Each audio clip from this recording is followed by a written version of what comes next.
Chief కోసం contenders అని చెప్పేసి ఒక మాట చెప్పాడు. దాని ఏం చెప్పాడు, నిఖిల్ టీం గెలిచిన నిఖిల్ టీంలోకి వెళ్ళేమో ఒకరే కంటెండర్, అది నిఖిలే.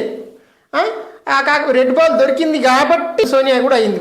ఒకవేళ రెడ్ బాల్ దొరకకపోయి ఉంటే నిఖిల్ ఒక్కడే అన్నమాట. అంటే కష్టపడి రక్తం వచ్చేటట్టు ఆడితే ఏమొస్తుంది అబ్బా అంటే ఆ టీంకి వెళ్ళి చీఫ్ అయినా ఆయనకి మాత్రమే ఇంకొక ఛాన్స్ ఇస్తున్నారు అంతే. మిగతా వాళ్ళందరూ గొర్రెలే, వాళ్ళకి ఏ యూజ్ లేదు. ఓడిపోయిన టీంకి మాత్రం ముగ్గురు చీఫ్ పదవి కోసం పొట్లాడొచ్చంట. సరే ఇదేదో బాగుంది, గెలిచిన దానికంటే ఓడింది బెస్ట్ ఏమో అనిపించే లోపే మళ్ళీ ఒక హాఫ్ డే మళ్ళీ టైం తీసుకొని మీరు నిన్న మర్చిపోయాను, నన్ను ఇది తిట్టారు కదా, నన్ను తిట్టారు కాబట్టి మీకు మొత్తానికి పార్టిసిపేట్ చేసే అర్హత లేదంటాడు.